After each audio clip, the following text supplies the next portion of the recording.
Welcome on another episode of my podcast, and today with me, in my office, I have my business partner Ondrej. Hi Ondrej. Hello everyone, thank you Vincent for having me here. We'll be hearing from Ondrej, what is his story, how he started in the road of business, what he had to overcome, what challenges he had to do. Maybe if he'll want, he'll give you some tips for you, which you can do if you are starting your own business. Can you tell us a little bit about yourself, like where are you from, what is it you do, and what did you do in the past? So, as you know, obviously you know me very well. So, Vincent and me, we are actually brother-in-laws, so we are family. I'm 27 years old. I've been in business for last 4 years, thanks to you actually. And that we'll get to that part later. But in the past, I finished my school. I'm originally from Czech Republic. I finished my high school, and then thanks to Vincent and Barbara, my sister, they basically brought me to Scotland, or they offered me to come, and I went, which is very nice. And so they helped me to start actually my life in abroad, and then I started working in hospitality as a kitchen porter. So before I managed to get to somewhere where I am now today, I had to get through a lot of dirty dishes. And then I also had to, fight my fears of my English, because obviously I was a bit afraid to speak to people, because my English was, even though I thought that my English is on a good level, it wasn't, and I was struggling with communication and so on. So that took me some time. But thanks to the hospitality and obviously being in an environment and being exposed to people, to local people, and that helped me to overcome it and get it to at least some certain level where I am now. Okay, and so how long have you been roughly working as an employee? Like you said, kitchen porter, after you become a chef, as I know, obviously. How long have you been that employee before you started doing a business? So roughly again 4 years. In total, I think I'm around 8 years in Scotland. In the meantime, when I improved my chef skills, I started traveling. So I went to Canada for a year, and there I improved my chef skills even more, because I had the opportunity to work or actually help to open a very fancy restaurant, which was on a rooftop. So that actually taught me a lot of things. But it was a lot of basically working under pressure constantly. So then I realized that it's maybe not ideal, because we were obviously hanging out after work. We always went to the restaurants and pubs and with the team, and I started feeling that it's affecting my health. So then I realized that it's maybe time to move somewhere else, to Rocky Mountains. So I actually relocated myself to the Banff, and that was very beautiful, an amazing experience, where I also had the opportunity to physically meet a bear, which was very interesting. And again, I thought I escaped the lifestyle of people working hard in the restaurants and then going out, but actually it was even worse. There were also a lot of drugs around and so on. So obviously, if you wanted, you could stay away from it, but I was unfortunately not that strong, I guess. But then my visa expired, and I came back to Scotland. And I started working again in a restaurant where I used to work before, where there was a higher position promised to me, but it took them some time until I would get there. Then basically, you offered me if I want to kind of join up with you and Barbara and manage one cafe in Highlands, which was a very nice experience for me, because I never actually was ahead of some staff or anything. So and that was very good. So why did you not stay there and working as a chef? And you said, like, they promised me a position, but it would take a while. But some people, they stay for a while and they are okay with that, and they are happy to wait for a few years. So why you didn't wait there and wanted to get the promotion and just get to be a sous chef and head chef, for example? That's a very good question, actually. So I always wanted I thought that the chef career will be something that I want to do for my whole life, or maybe even eventually open a restaurant, which we kind of tried, or you tried. And if I was working for someone, it was always high pressure, working for someone else, not for myself. And sometimes the work wasn't even appreciated enough, or you would feel like, oh, I want more money. They wouldn't give it to you. So eventually, and I tried multiple restaurants, multiple cuisines. I traveled to Canada, Iceland, back to Scotland. It was always the same. Just different area, new location, but eventually you got to know everything, and then what?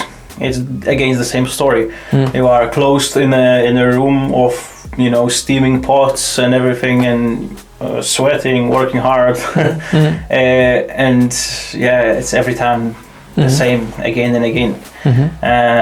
So yeah, then there was an opportunity to join Vincent on a property course, which was something new. Back in the days, I barely knew what the term mortgage means. So yeah, you offered me to join you, so I said okay, it's something new, and I always thought that having a properties, that will be amazing to do something like that, and since we went on that 3-day course, we kind of went 100% into it. We both left our jobs pretty much. We had some leftovers of money on the account, or even debts. And we started doing a property business. Yeah. Amazing. Yeah. So like you mentioned, like we had a couple of thousands. I don't know. I think you had like £1,000 maybe. I was minus 60. So yeah. So why did you, when you went on this course with me? So how did you know, like, this is something what I want to do? I want to build my own business. I want to do property, because there's a lot of courses and people go and like, it's not for me. So how is that you made that shift to, not go back to work and being an employee? What was that shift for you? To be honest, it takes me some time, for example, to make a decision, I think. Now it's probably better. Now I usually decide about certain things that I learned with the time. But back in the day, I was like unsure, obviously, about should we do it, or obviously I said maybe I should find a part-time job and we can do it. But then obviously, also with the time, I learned that if you are doing something part-time and you want to focus on multiple things, then ideally you want to give 100% to something or commit to something, and then the results will be 100%, right? Or even higher. But if you do part-time there, eventually the results will be also only partly, right? So obviously, yeah, you kind of did sound confident. Even though if we look back into it and things what we wanted to do and what Vincent said now, we would say like, oh no, we wouldn't do it this way. But truth is that we are following Robert Kiyosaki a lot. I read the book, you read the book, multiple books, but it was a bit different. It was a big fish for us, I think, and we were following his strategies. That was, for example, buy and keep, like never sell. And refurbish. Of course. And so that's what we tried, but actually then we realized that we are focusing on a slow money. So thanks to that, even though if you think about it, we accomplished an incredible thing. Most of the people, they start with different strategies where they can get cash quickly or cash flow, replace their income from work. But we did exactly the opposite. We jumped on a big project without any skills or knowledge. And there were so many things went wrong, of course. We learned pretty much everything on one project. Well, everything can go wrong, and also what can be good. We learned that it's difficult to deal with builders. We learned that not everyone can get a mortgage. We learned that... what else we learned? There is something like splitting titles and... Oh yeah, there's so many wrong things with that property actually. Also we bought it through the auction, so we went through the auction process, right? Yeah, that's a very good point. So we also learned that we can find a lot of money. Do you remember how much money we raised for that project? Well, it was around 23,000 to buy the property, roughly. Then refurbishment in total, we had to put 75 together. 75,000 we had to find somewhere, because obviously we had no money. So that was it was a good project, because we wanted to refinance, but you mentioned like we couldn't, as we were first time landlords and all those things. At the end, we sold it. How much we sold it for? For 110. 110, was it? 104, I think. 4. Yes. Yeah. To one of our investors. Yeah. Oh, it was actually very good because in the meantime, we were building up our sourcing companies, our sourcing business, where we finally realized that focusing on slow money is a stupid way when you are starting and you don't have any income. So then we started focusing on faster money, which was sourcing and rent to rents. And that helped us to stabilize ourselves after some time. Yeah. It was a big relief, and then living from day to day or week to week. So thanks to the sourcing business, we already had some connections. And then when we decided to sell the house because we struggled to get the mortgage, and obviously you don't want to sit with a house where you can't have a mortgage because all the money that we had in the house weren't ours and we were paying interest on it. So we want to get rid of it as soon as possible so we can pay them off. And obviously you don't want to also ruin relationships with the people. If you tell them like, oh, listen, it was supposed to be 1 year, but now it's 2 years, or which almost happened. And so the good thing was that we already had some database where we can send the deal, and we just sold basically our property to other investor. Yeah. That went quite quickly at the end, actually. Yeah, it was very smooth, actually. We managed to pay all the investors back with much higher interest, actually. Yeah. Instead of 1 year, we had the money for 2 years. Yeah. So instead of having a BRR, it was a good flip, I would say. Yeah. And at least we learned on it many things. Which became a very good story for our credibility, let's say. And then we started focusing on bit smaller deals. Like I said, rent to rents, for example. We had only one rent to rent that day and that time, and then we thought like, why we are not getting more, right? So it took us some time. Even the first rent to rent. You remember the number? Actually, I don't. But when we are trying to get our first rent to rent, so it was no after no. We are 26. 26. So we had to see 26 landlords and also some agencies in the meantime, and we were being always refused constantly. So it's difficult, and I completely understand that when someone is starting and they hear 5 times, 10 times no, then it's kind of puts you down, but. We didn't have any other outcome because either we will make it or we will. Vincent actually had to agree to a commitment, to his wife that she gave us basically an ultimatum that if we are not going to start making money, then until Christmas or New Year, then we'll have to find jobs and go back to work. So that was the deadline. Because it was very stressful. Is it because it's stressful not only for us, but also that was our cockerel, or also stressful for the families around you because obviously they know that you are struggling financially. So so it's good to have sometimes these ultimatums. So when you mentioned we had 26 no's, sometimes people, like you mentioned, after 5 no's they give up. I just want to mention that this 26 no's we actually got in 3 weeks time. It didn't take us half a year. We were like 3 weeks on it. Actually, I see my diary in here. I could even find all the locations. And but I think at least I see what helped that we did it together. Because if you go on your own, a lot of people trying to do it on your own, and they go and they hear 5 times no's, and after like, it doesn't work, and they have no one to talk about it. So this is like when they try to give up. But sometimes like we went, and I was excited, and and they said no, and after, let's say, I would be disappointed, and you would say like, and the other one would work, or the other way around. So we could kind of help to each other with the mindset.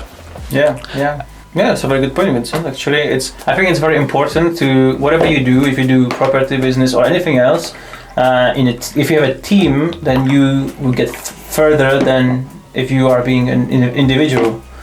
I know actually a few people that they work only by themselves, basically just one person, and we're starting basically gathering even management properties and so on. Eventually, we became bigger than that person, and because the person was just by himself, and I think it's important to have someone that can be with you, because imagine now the situation what happened to both of us this year is that I had my kid, and then Vincent. And for example, when my baby girl was a newborn, so Vincent said, take it easy, be at home, enjoy the time.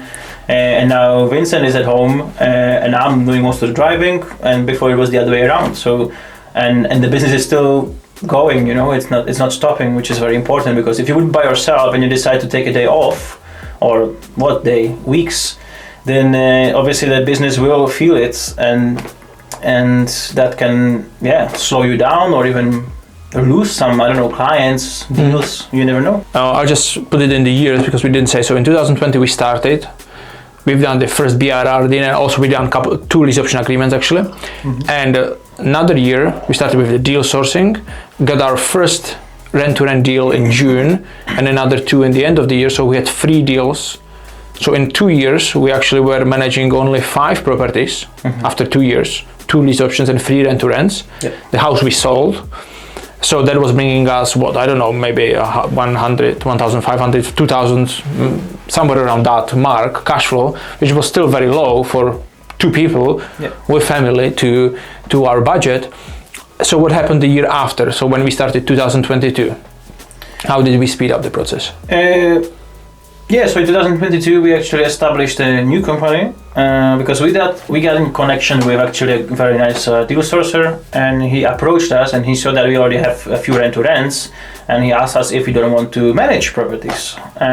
Back in the day it also helped him out, because the other company that he worked with became a bit more expensive, and apparently the standards went down, so he was looking for a new management company for service accommodation that he could work with.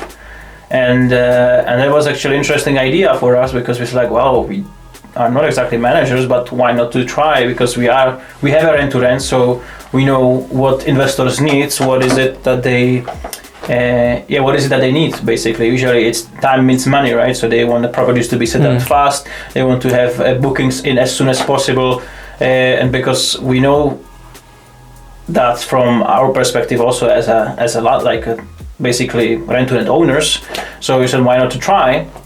So eventually we did. We established our company Where to Stay, and it's funny because I remember that we finished the staging. We still didn't have a company name or anything, and we went to the cafe in Edinburgh, just a while away from Meadows Park, and we're in the cafe, and it's okay, now we need to think about the name. So we're thinking and this and that, something with apartment, boom, boom, boom. And then I thought, why not to call the company? What do you type in a Google search, for example, when you want to go to London somewhere, and you say, I don't know, where to stay in London, or usually you ask always Google where to go, where to do what, and then that's how we came up with Where to Stay. That's it. Yeah. That's a good name, yeah. Yeah. And that's how our management company started. So we were working with the deal sourcer, so he was obviously sourcing his deals to his clients, and then every time he passed the deals to us for management. So that actually helped us a lot with our growth, because he was sourcing a lot. His name is, by the way, Joseph Todd. If you would be looking for he's not sourcing anymore, but he's also doing management now. So obviously, if you would like to reach out to him, feel free. He's a very good guy. So like I said, thanks to him, we grew quite fast, and there was a cooperation.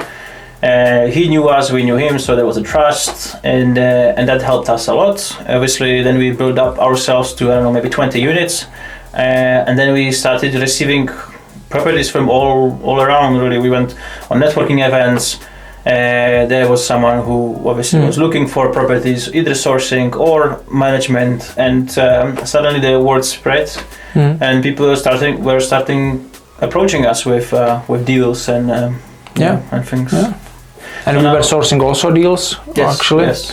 Our own deals. Sourcing, so every time obviously we source something, we also offer them hands-off management. Some people would like it, some people won't, or some deals would work with management, some deals wouldn't work. Obviously, all these things we always share with our clients, and it's always up to them what they want to do, or it depends on in what positions they are, because many of our clients are actually very busy in their real life, and they don't have a time to manage any sort of rent-to-rents or any properties. So they prefer to give it to someone like us. And just enjoy the cash flow from it, really, Okay, so in 2022 we started with the service accommodation management company. So now it's end of 2023, so it's 2 years. And so how many properties do we manage? At the moment we have 50 properties, 50 units. Obviously it's constantly changing since we do manage mostly rent-to-rents. The deals are coming in, and also we are, losing some of them because of the contracts or so on. So it's constantly exchanging. I mean, in total, I could say we already managed almost very close to 100 units that went through our accounts. But like I said, obviously it's constantly exchanging. Let's say we take it 4 new ones, and then 2, obviously we have to give away. So these numbers are constantly changing, but it's slowly going up, which is great. And I mean, slowly for some people is like, when I spoke with someone and I said like we managed 50 units after 2 years, they're like, oh really, it took us 4. So for some, you can say slowly, but I think the speed is good. Oh yeah, the speed is good. We are managing to keep up with the pace, so it's as it should be, I think. Yeah. And also, do you have an idea? Because I was checking the accounts because I was doing the vision board building webinar this week, so I wanted to see how much turnover, how much money we received in this year only on our account. Do you have an idea how much it was roughly? Roughly, yes. So this year we definitely turned to a 7-figure business, which is great. And I think the turnover was around £1,200,000 that went through our accounts. This year. It's not even end of the year yet, but it is pretty much. But that number was known to me, I don't know, like 3-4 months ago. So it will be probably different now. But I was thinking like around 1.5 million, through our accounts. So I just want to say, like, because obviously we are doing it 4 years in total, the property business, 2 years the management company, where we found what is it like, okay, this is the way how we can build up the cash flow, how we can help investors, so that's great. But obviously when someone is really new and let's say they are watching and they are new and they're like, but it's quite a lot of properties already, I cannot even get my first deal over the line, or maybe I have the first but I don't know how to get the second, something is going on. So could you maybe think of any challenges in the past, like you were like being in the similar shoes and you were like, just let's give up, or like, let's not do it, let's close everything and just like go back to Czech Republic and just forget about everything. Have you had those thoughts in the past? Yeah, of course I had. Not exactly that I would go to Czech Republic, but just idea. Yes, I mean, there was many times we were, for example, when we were trying to sell deals in the beginning, we were so desperate to sell the deal that eventually nobody would like to buy one. The deals were good, but we were like, we need the money, and people would just be afraid to come to us. So as soon as the pressure from the money was gone, then suddenly, poof, it was deal by one or 2 by 2. Important is to just keep going, I think, and if you can't sell deals, then you can leverage others that they can do it for you. It doesn't. Sometimes our pride is in our way, because you feel like, oh, why would I share my sourcing fee with someone when I can do it by myself and have the full sourcing fee? But many people don't take into consideration that first of all, they don't have any credibility, and many people, they like to buy from someone that they know already, or they have something behind, some background, because there is a lot of people and scammers out there that they just take money and they never give it back if something goes wrong. So obviously that also makes a bad, it's like throwing a bad light on the sourcing industry, because some people are actually hardworking, they know what they are doing, they are sourcing good deals, but because they are not known, they don't have a name, people are just not going to buy from you, and then obviously that will put you down, because you're like, So sometimes it's better to put your pride or ego away and maybe package the deal, give it to someone else who has the name already, and sell it through them. And then with a time, it will help you to build up yourself. And I'm sure, I think this is it was one of our main struggles. So. Yeah, exactly. Like I have this example. One guy, you just came from Aberdeen yesterday. So there is this guy. I'm not gonna mention his name because he doesn't want to be known. But he bought my course, about how to find deals and the rent-to-rent deals specifically. And basically, he approached me and he was like, "Can you sell a buy-to-let deals?" I'm like, "No, because we don't have investors who buy simple buy-to-let deals. People don't buy it these days. The mortgage are high." I was like, "Go and find rent-to-rent service accommodation deals. We can sell that." And he was like, "Yeah, I don't know how." I was like, "Here's the course, do it, and after come back." So he did it. He come back, and through him, he brought us 3 deals already. Yeah. 3 deals in Aberdeen, and he already made for himself £3,500 just from that. And this is the thing, like when we were sourcing deals, I remember that we didn't sell anything for 6 months. After we took a 2 months break from deal sourcing, that's when we acquired the first rent-to-rent deal. And after we came back to it in like September that year, because we were like finding deals, but we didn't have those investors really. We didn't know what they want. We thought that having 80 investors on our list, it's fine and we will sell. But like you mentioned, the pride, like sharing with fee, and also like we were afraid, like, what if the investor will steal the deal sourcer will steal the deal and they're not gonna pay us? So there was not the trust built. And and I just want to point out, like when you know what to source, like we know that the rent-to-rent service accommodation deals they'll sell, it's not that easy to source them, you need to have some skills, but once you start doing that, so you can make lots of money, right? Yeah. Just even yesterday you went to Aberdeen, and when you are going to stage the one property, the letting agent showed you another property which we didn't know about. And on the way back, actually, you stop in Edinburgh because another landlord with him, we have 2 properties. He showed you one property, and after he said another property is coming, and another 2 properties in 5 are coming for the management. So, but the beginnings are very difficult, but now it's like deals are coming on our way. So I just wanted to point it out that if you feel like, you are struggling now, it's very important, like to stay focused, and if something doesn't work, you need to start changing approach, or ask, comment in the section, and we can answer if Ondrej anything, if you want. As they said, the first one is the most difficult one, so it doesn't matter what is it, if it's source deal or if it's a rent-to-rent for yourself. The first one is the most difficult one. Once you have the first one, then suddenly you're like, okay, let's do it again. And or maybe the person that gave you the first rent-to-rent, they'll be happy with you for after a few months, and it's like, hey, listen, I have another 1 or 2 properties, and suddenly, boom, it will start coming to you from all kinds of angles and sides. So At the moment, what is it like? You have any plans for you or for our company or just for yourself? It can be, what is it like you would like to accomplish for the next years coming? It could be next year, it could be next 5 years, whatever you want to share. Like, what plans do you have? So obviously for our company Where to Stay, we have a big plans. So in 2024, our target is to hit at least 100 units under management, or have. Plus we are developing certain things on the side. So once this will be done, I think it will help us to push the business to a different level. That's one thing. That's a big milestone. Me and my wife would like to start buying properties. Also, obviously, we discussed with Vincent that I also want to start buying properties. So, ideally, if we could manage to buy 2-3 properties in the next year, that will be amazing.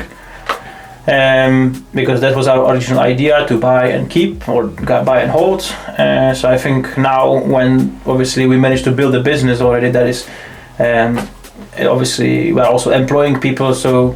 That is already working by itself, so now we can start focusing on our original idea or strategy, which is to buy things.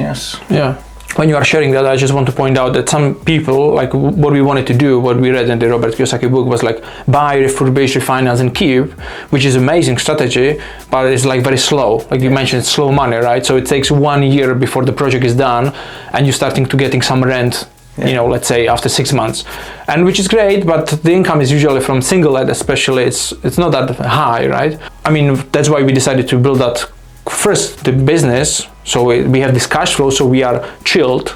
We don't need to be rushed like when we've been at the start. But there are some people, they're happy to stay at work and just buy every 2 years 1 property and slowly build it up. So that's fine. But if you are watching and you want to do it faster, so it's probably not the best strategy to buy to lets and BRR deals at the beginning, because it's gonna take you years and years before you build up that cash flow. So that's why it's really good to start with another strategies, the quicker ones, and after, like what you mentioned, like the plans. Okay, so this is the plans for the company, this is the plans for you. your wife Kerem. And also, last thing what I would like to ask is, if there's someone is starting or struggling or something, like what 1, 2 or 3 some tips or advice could you give to people, something like what really would help you to keep you ongoing and basically not giving up and just like not giving up on your dreams? What is it like you can share what can help? So many people, they find motivations that push them forward, that push them forward, but ideally you want to find a motivation that will pull you, because pushing is nice. You can push yourself at the gym, but you are doing it against, like there is always something that is resisting, because you are pushing against something. But if there is something that is pulling you, then even when you don't want to, you'll be pulled and you'll get there where you want to be. I mean, now, for example, I have a family, so I'm doing it more for family than for me. Before I was doing it more for I don't come from a business background, for example. Everything I learned about business, for example, was thanks to Vincent. And my family, they never been for business. Usually if somebody was in a business and making money, then he was a thief, right? He was stealing money. So that's absolutely broken mindset. So I was kind of hoping that I will show all my family that it's actually possible, that we are doing well. But truth is, even now they don't still fully know or understand what we are doing. So we don't even talk about it, because there is not much to say, and they're not even interested, So then I realized it's pointless to do it for your family that doesn't believe in it. And ideally you are doing it for yourself, for the people that actually are with you in it, and that's very important, I think. So you need to find something that will pull you rather than push. Okay, amazing. So don't give up. Perfect. So thank you very much for sharing that tip of pulling. I think it's very important, finding your why you are doing it for your business. So thank you for coming to my office. I know we live close by. And we'll definitely do it again. We'll see like next year where we'll get, and we can definitely share where we are. And so thank you very much for coming again, and bye bye guys.